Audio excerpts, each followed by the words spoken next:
तो now सेक्सॉफ्ट limited, अब देखिए यहाँ पर आईटी के अंदर अगर आप देखें तो लार्ज कैप आईटी के अंदर कोई तेजी नहीं है, लेकिन आप मिड कैप में देखें और स्मॉल कैप में देखें तो बहुत ज़्यादा तेजी है, और ये स्टॉक स्मॉल कैप में ही आता है। और आप जानना चाहते थे कि लॉन्ग टर्म के लिए सेक्सॉफ्ट को खरीद कर रखें या नहीं रखें, क्या यहाँ से ये 10 गुना हो सकता है? अब एकदम तो नहीं होगा, एटलीस्ट 2 से 3 साल में अगर 10 टाइम का रिटर्न दे जाए तो क्या ये ऐसा कर सकता है? इसको पूरी तरीके से समझने के लिए हमें इनका काम समझना होगा और इनके नंबर्स जो आने वाले हैं 25 मई को Q4 के, उस पर नजर रखनी होगी। तो इस कंपनी का मार्केट कैप यहाँ पर 2303 करोड़ रुपए है, यानी कि 2303 करोड़ रुपए, और ये एक स्मॉल कैप कंपनी है, बहुत ज्यादा मार्केट कैप नहीं है, बहुत ज्यादा नंबर ऑफ शेयर्स मार्केट के अंदर अवेलेबल नहीं है।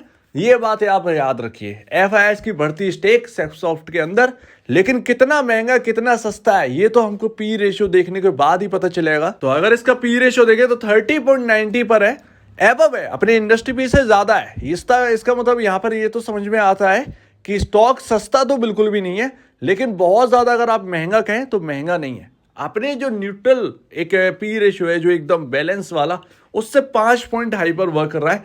लेकिन फिर भी ऐसे टाइम पर जहां आईटी स्टॉक्स में तेज गिरावट हो, वहां पर ऐसा पी रेशियो होना अच्छी बात नहीं है। लेकिन ऐसा भी नहीं है कि बहुत सारे स्टॉक्स यहाँ पर जो है ना सर्वाइव नहीं कर रहे।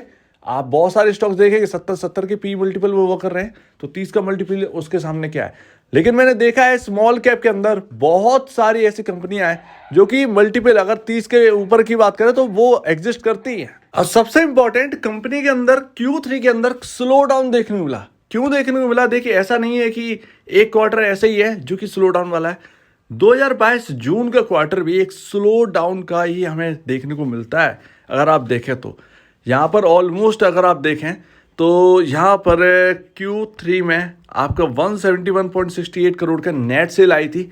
अगर आप Q3 की जगह Q2 में अगर आप क्वार्टर दर क्वार्टर कंपेयर करेंगे तो 163.84 से नेट सेल बढ़कर 171.68 करोड़ की नेट सेल आई।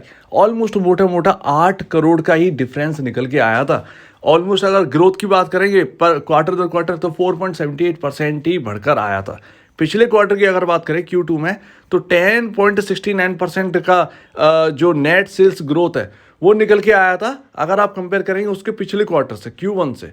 तो ये यहाँ पर ना सब कुछ ठीक ठाक चल रहा था, लेकिन 2 क्वार्टर ऐसे हैं जो कि स्लो रहे। लेकिन हमारे लिए Q3 बहुत इंपॉर्टेंट रहेगा, कि यहाँ पर जो स्लो डाउन देखा है इस कंपनी के अंदर वो इसलिए भी क्योंकि हम स्लो डाउन की बात ही कर रहे थे, यूएस के अंदर स्लो डाउन बाकी वगैरह वगैरह। तो Q3 के अंदर इसमें दिख गया। Q4 के अंदर आपने देखा हो TCS के अंदर बहुत सारी कंपनियां स्लो डाउन देखने को मिला। इवन अगर आप प्रॉफिट की बात करोगे तो प्रॉफिट के अंदर भी अगर आप देखें तो 19.86 करोड़ का प्रॉफिट निकल के आया था Q3 में। आपका Q2 से कंपेयर करिए 19.32 करोड़ से बढ़कर 19.86 करोड़ का ही यहाँ पर प्रॉफिट निकल के आया था। तो ऑलमोस्ट 2.81% का ही जंप देखने को मिला था क्वार्टर दर क्वार्टर। तो Q3 यहाँ पर जो है ना एक स्लो डाउन का एक एग्जाम्पल है, और ये कंपनी के अंदर स्लो डाउन देखने को मिला। इसीलिए मैं कह रहा हूँ Q4 के ऊपर नजर रखिए। Q4 के अंदर 25 मई के दिन आएगा। Q4 के अंदर अगर यहाँ पर Q3 से कंपैरिजन का आप करवाएंगे, अगर अच्छा आता है, ठीक ठाक आता है, तो फिर अच्छी बात है। अगर यहाँ पर ग्रोथ नेगेटिव में चली गई तो ये स्टॉक के लिए अच्छी बात बिल्कुल भी नहीं होगी। अब सबसे इंपॉर्टेंट बात, इस पर गौर करिएगा, सारी कंपनियों के अंदर जो दिक्कत है वो क्यों चल रही है? हमारे आईटी स्टॉक्स में ज्यादातर दिक्कत क्या है? BFSI, बैंकिंग फाइनेंशियल सर्विसेज, यहां पर ये सबसे बड़ा यहाँ पर प्रॉब्लम है। यूएस के अंदर जो क्राइसिस हमने देखी, वहां बताया जा रहा है 280 से ज्यादा बैंक्स यहाँ पर जो है ना बने हुए हैं, वो उनके अंदर प्रॉब्लम हो सकती है। वो पता नहीं नंबर्स कितना बड़ा होगा कितना छोटा होगा वो तो पता नहीं, लेकिन बैंकिंग क्राइसिस वहां पर चल रही है। छोटे छोटे बैंक अगर दिवालिया घोषित होंगे तो फिर दिक्कत आएगी। ऐसे में इनको कॉन्ट्रैक्ट कौन देगा? अगर हमारी इंडियन आईटी की बात करें तो ज़्यादातर अगर आप देखें तो 30% का वेटेज रखता है BFSI। तो ये प्रॉब्लम की बात है। तो हमारे आईटी स्टॉक्स में प्रॉब्लम है, लेकिन सेक्सॉफ्ट के अंदर थोड़ा सा डिफरेंस है। BFSI जैसा यहाँ पर कोई भी चीज़ हमको देखने को नहीं मिलती है इनकी वेबसाइट पर। इनका कोई रोल यहाँ पर जो है ना, इनकी कोई सर्विसेज जो है वो BFSI के अंदर जाती हुई नहीं दिखती है। ये एक सबसे बड़ी बात है इस सॉफ्टवेयर कंपनी की, कि BFSI से नाता नहीं है इनका। इनका नाता है fintech, health take, logistics and transportation और यूटिलिटीज। इनका नाता सिर्फ इन इंडस्ट्री के अंदर करता है। आप देखिए फिनटेक के अंदर आप बात करें तो पेमेंट सॉल्यूशन ये प्रोवाइड करवाते हैं। हेल्थ टेक के अंदर जो भी है प्रोडक्ट है, हेल्थ टेक के बहुत सारे प्रोडक्ट होते हैं, उसके अंदर छोटे छोटे सॉफ्टवेयर की जरूरत होती है, वो प्रोवाइड कहीं ना कहीं करवाते होंगे। लॉजिस्टिक्स एंड ट्रांसपोर्टेशन के अंदर वो भी ये प्रोवाइड करवाते हैं। किसी ने कह दिया कंपनी, लॉजिस्टिक कंपनी ने कि मुझे चाहिए भाई, तो ये बना कर देंगे उसको। इवन यहाँ पर जो है आप देखें तो डेटा एनालिटिक्स के अंदर भी है, और यहाँ पर अगर आप कहें तो टेस्टिंग भी ये करवाते, सॉफ्टवेयर टेस्टिंग और बाकी वगैरह वगैरह, इन सब का काम भी है इनका।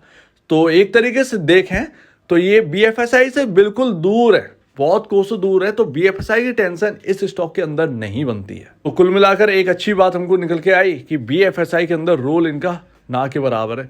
ठीक है, अब यहाँ पर शेयर होल्डिंग पैटर्न क्या कहता है, तो 4.76% की 2023 मार्च के हिसाब से एफआईएस की स्टेक है इस कंपनी में।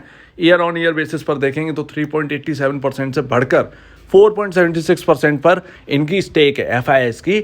साल दर साल देखें तो क्वार्टर दर क्वार्टर भी 3.71% से बढ़कर 4.76%। तो यहाँ पर एफआईआईज यहाँ पर इंटरेस्ट क्यों देखने लगे हैं। देखिए मैं आपको एक बात बता दूं, अब टीसीएस से कितना पैसा बनाओ, क्या टीसीएस यहाँ से डबल हो जाएगा तुरंत? ऐसा नहीं होगा, डबल तो तुरंत नहीं होगा। 10 साल 12 साल इतना टाइम तो लग ही सकता है टीसीएस को यहाँ से डबल होने में, राइट। अरे बहुत हद तक 7 से 8 साल में डबल हो पाएगा।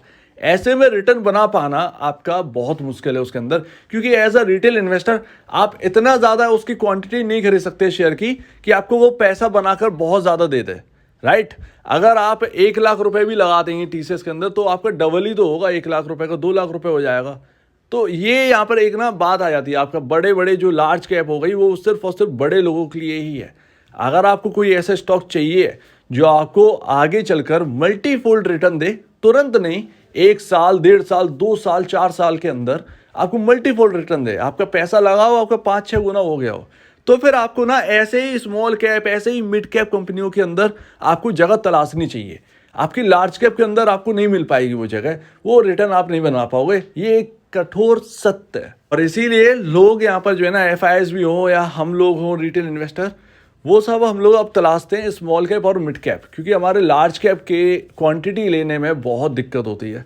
ज़्यादा से ज़्यादा अगर हम इन्वेस्ट कर सकते हैं टीसीएस के अंदर, एक नॉर्मल रिटेल इन्वेस्टर वो 5 लाख 4 लाख इतना ही निवेश कर सकता है, उससे हम एक बेहतरीन रिटर्न नहीं बना पाएंगे, ये तो क्लियर है। तो सेक्सॉफ्ट के अंदर आप Q4 के नंबर देखिए, इससे बढ़िया और कुछ नहीं होगा। अगर नंबर आउट परफॉर्म करते हैं तो ये फिर रिटर्न जो है ना वो आपको भर कर दे देगा सेक्सॉफ्ट, राइट। उसमें क्या होगा, आपका पी रेशियो नीचे आ जाएगा, इंडस्ट्री बी के नीचे भी जा सकता है अगर अच्छे रिजल्ट्स आए तो। उसमें क्या होगी, इनकी वैल्यूएशन जो है ना वो जो महंगी दिख रही है वो सस्ती हो जाएगी, वहां से ये कहीं ना कहीं चलना हुआ दिख सकता है। सो उम्मीद है इस बात को आप समझे होंगे।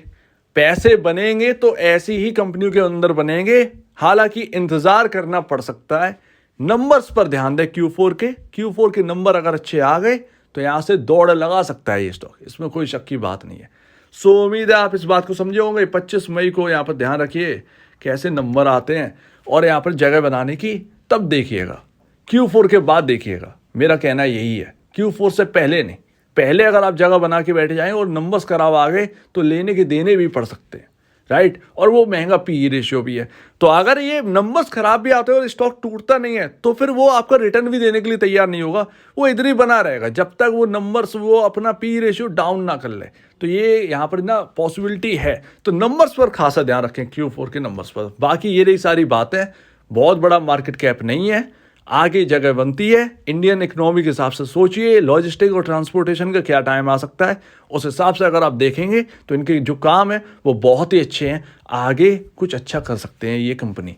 और डेटा एनालिटिक्स का तो वैसे भी टाइम चल रहा है, तो इस पर ध्यान रखिए। सो उम्मीद है आप इस बात को आप समझे होंगे। आपका क्या कहना है इसके ऊपर कमेंट सेक्शन में कहिए, और अगर आपको वीडियो में प्रॉब्लम है, कुछ पूछें, कुछ बताएं, कुछ कहना है तो प्लीज़ कमेंट सेक्शन में कहिए। और अब वीडियो देखने के लिए बहुत धन्यवाद दोस्तों।